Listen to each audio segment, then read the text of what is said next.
Manipur Top Channel dagi video amta update tawjage ngasi fongbasi fongda Pakistan gi hangi President Pervez Musharraf sibagi cheirak pinaba khangankhre Pakistan gi President oiramba Pervez Musharraf pu leibak miyam gi mayokta lai haibagi maralda sibagi cheirak pinaba khangankhre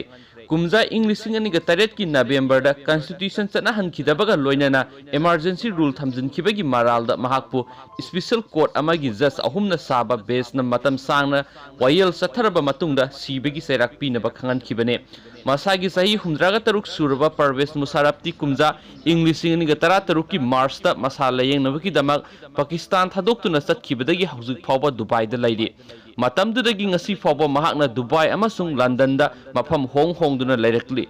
haukiba March thada mahak masagi anaba amana maram oiraga Dubai gi hospital pukhatuna laikhatnakhi Pervez Musharraf ki mathakta hanagi Prime Minister Nawaz Sharif na treason gi case ama file torokhibane case adu kumza Englishing ga 19 dagi panduna lairakhi panba yabadi kumza Englishing ani ga tareta emergency lautholobagi damak lebak miyamna Musharraf ki mayokta akanbi iho horokhibaga loinana imprisonment proceedings tharakpadagi mahak pham thadokhibane just ahumna saba base amana November 18 da court ki wayel reserve tawduna thamkhraba matungda ngasi sibagi cheirak pinaba khangankhibane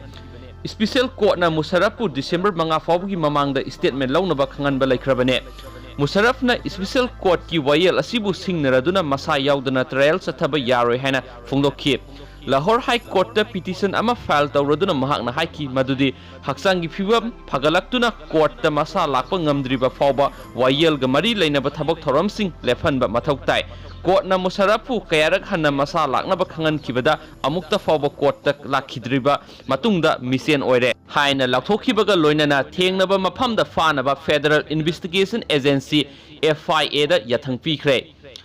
Musharraf na sahi mapal lengak paidingai da United States ki maikai da leptuna terrorism gi mayokta sathaba langjang da mateng pangkhibagi damak Al Qaeda na ahumla khana bu khona rakhi adubu mai pak pangamkhide kumza Englishing ani ga taret ki March da mahakna Pakistan gi Chief Justice mapham lakthokna ba khona rubadagi miyamna akanbi iho horokraba matungna emergency lakthokhibane amaromda Prime Minister Imran Khan gi special assistant oiriba Fedos Asik Awana haikre madudi special court amana hanagi President Pervez Musharraf ta piba death sentence ki review tawragani Pakistan gi puwari da military ship amabu treason gi charge ta mara laire haina lakthokpaga loinana sibigi cheirak pinaba court na wayel piba handangna ahanbani. Thank you.